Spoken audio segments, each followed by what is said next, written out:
আসসালামু আলাইকুম বন্ধুরা। আজকে আমি তোমাদেরকে যে গল্পটি শোনাবো সেটা হচ্ছে গিয়ে শীতে হাঁসের মাংস। তো চলো বন্ধুরা দেখে আসি শীতে হাঁসের মাংসের গল্পটি। বন্ধুরা, তোমরা কে কে কি কি ভিডিও দেখতে চাও আমাদেরকে কমেন্ট করে জানাও। এখন থেকে আমরা রেগুলার এজেড স্টোরি টিভিতে ভিডিও দিব। সবাই বেশি বেশি করে আমাদের ভিডিওগুলোকে লাইক, শেয়ার আর কমেন্ট করে দিও। এক গ্রাম ছিল রামপুর নামের। সেই গ্রামে কাঞ্চন নামের একটি ছেলে বাস করত। কাঞ্চনের পরিবারে ছিল ওর ভাই, ভাবি আর ওর মা। ওর মা একটু কড়া ছিল, সবার কথা শুনতো না আর নিজে যেটা ভালো বুঝতো সেটাই করত। বৌমা, বৌমা, কোথায় গেলে তুমি? আমার পানের বাটাটা কোথায়? এক্ষুনি নিয়ে এসো। জি মা, এখনই নিয়ে আসছি। এই যে রান্নাঘরে আছি, এক্ষুনি নিয়ে আসছি।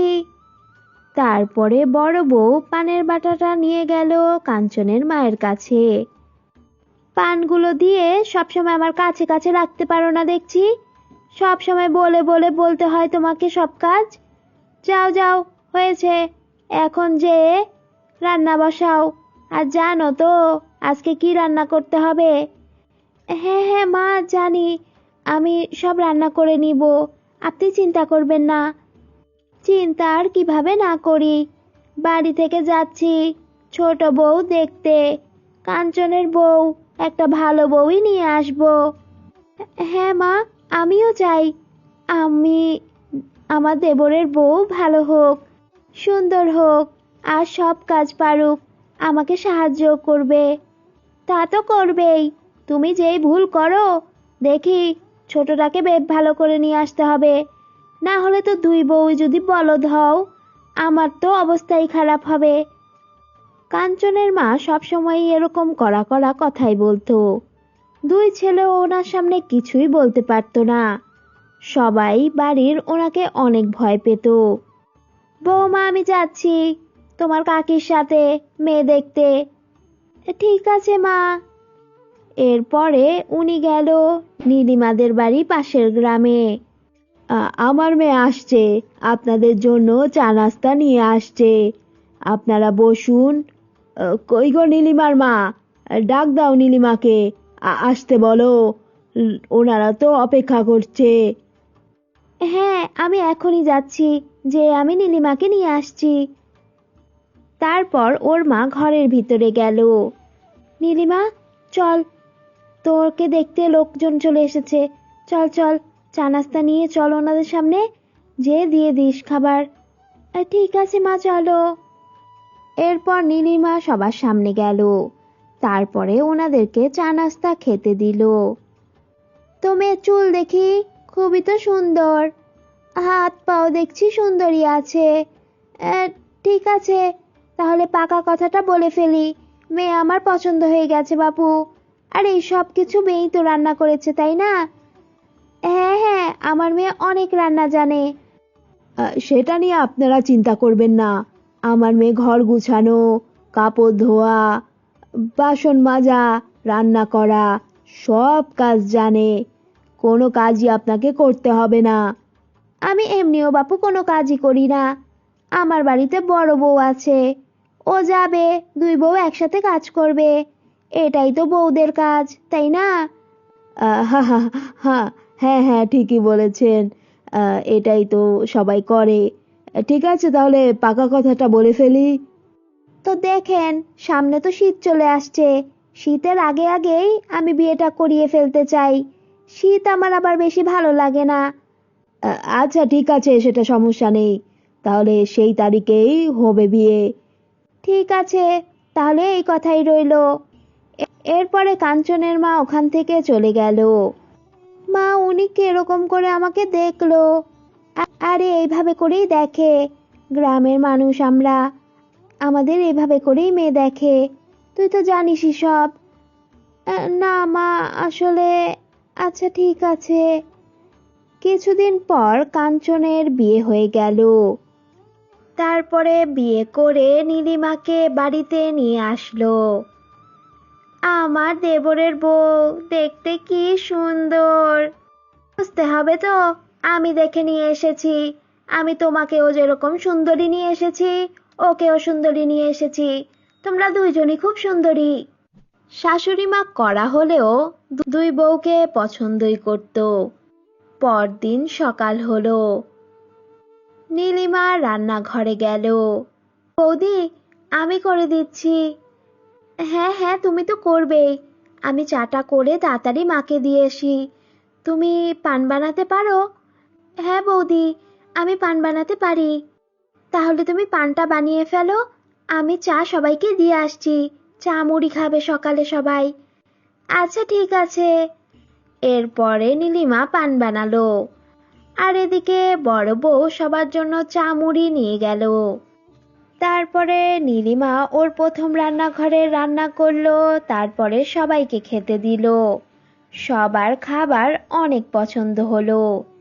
এভাবে করে অনেক দিন কেটে গেল। তারপরে শীতের দিন চলে আসলো। উফ, শীত আমার একদম ভালো লাগে না। কেন মা?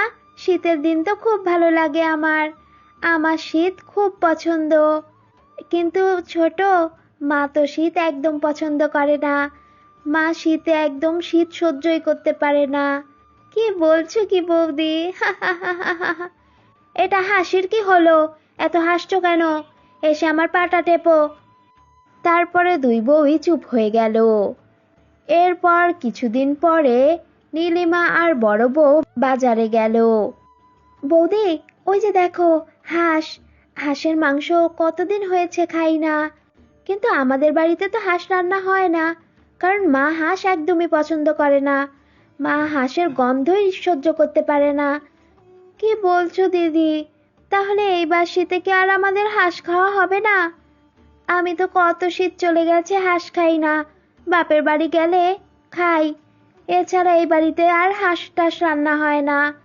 আমার হাঁস খুব পছন্দ বৌদি। চলো, মুরগি আর মাছ কিনেই বাড়িতে যাই আমরা। এরপর নীলিমা মন খারাপ করে বাড়িতে চলে গেল।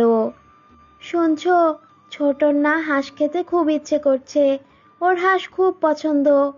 কিন্তু আমাদের বাড়িতে তো কোনো হাঁস রান্না হয় না। মা তো সহ্যই করতে পারে না গন্ধ, তুমি তো জানো। হ্যাঁ, কিন্তু ছোট যে খুব পছন্দ করে। আচ্ছা দেখছি, মার সাথে কালকে কথা বলে। তারপরে সকালে দুই ছেলে মার সাথে কথা বলতে গেল। মা, আসলে এই শীতে যদি একটা হাঁস খাই। তোরা তো জানিস আমি হাঁস একদম পছন্দ করি না। হাঁসের গন্ধ আমি সহ্য করতে পারি না। কিন্তু মা, মুরগিও রান্না করা হবে, মাছও রান্না করা হবে, হাঁসও রান্না করা হবে। তোমার জন্য আলাদা মুরগি আর মাছ করা হবে, তুমি চিন্তা করো না। আহ, নীলিমার বাড়ির মানুষটা আসবে, নেমন্ত্রণ করতে হবে তো।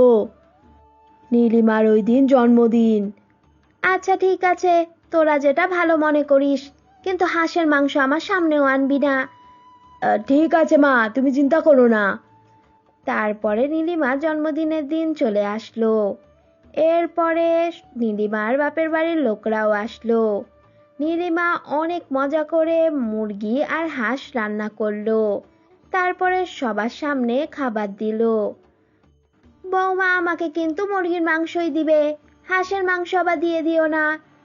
না না মা, আমার মনে আছে, আমি আপনাকে হাঁসের মাংস মুরগির মাংসই দিচ্ছি। তারপরে বড় বউ ওনাকে মুরগির মাংস দিয়ে ভাত দিল। উনি পুরোটা খেয়ে নিল। এত মজা হয়েছে মুরগির মাংস, কি আর বলবো, অনেক মজা হয়েছে। হ্যাঁ ঠিকই বলেছ মা, আজকে হাঁসের মাংসটাও খুব মজা হয়েছে। হ্যাঁ, খুব মজা হয়েছে হাঁসের মাংসটা। কিন্তু আমার কাছে তো মুরগির মাংসটাও খুব মজা লাগছে। দেখি বড় বউ, আমাকে আরেকটু মুরগির মাংস দাও তো। এরপর বড় বউ মুরগির মাংস দিতে যেয়ে দেখে ওর শাশুড়ি হাঁসের মাংস খেয়ে ফেলেছে। মা, আপনি তো হাঁসের মাংস খেয়ে ফেলেছেন। আমাদেরই ভুল হয়ে গেছে, বাটিটা যে উলটপালট হয়ে যাবে বুঝতে পারিনি। সবাইকেই তো হাঁসের মাংস দিয়েছি। মা দেখলে, তুমি হাঁসের থেকে গন্ধ পাও বলে কোনোদিন হাঁসের মাংসই খাওনি, কিন্তু হাঁসের মাংস খেতেও কত মজা। সেটা তো বাবা আমি চিন্তা করে দেখিনি, সত্যিই তো হাঁসের মাংস খুব মজা। আর তুমি খুব ভালো রান্না করেছো নীলিমা বউ। এখন থেকে আমাদের বাড়িতে মুরগির থেকে হাঁসই বেশি রান্না করা হবে। সবাই এই কথা শুনে হেসে দিল। তারপরে ওরা মুরগির পাশাপাশি হাঁসও চাষ করতে লাগলো। তারপরে ওরা হাঁসের মাংস অনেক খেত। তারপরে কাঞ্চনের মা হাঁসের মাংস খাওয়া শুরু করলো। এভাবে করে ওদের পরিবারটি হাসি খুশিতে থাকতে লাগলো। তো তোমরা দেখলে বন্ধুরা শীতের দিনে হাঁস রান্নার গল্পটি। এই গল্পটি ভালো লাগলে লাইক করো, আর কেমন লেগেছে এটা জানাতে কমেন্ট করো। আর হ্যাঁ বন্ধুরা, আমাদের AZ স্টোরি টিভিকে সাবস্ক্রাইব করো। আল্লাহ হাফেজ।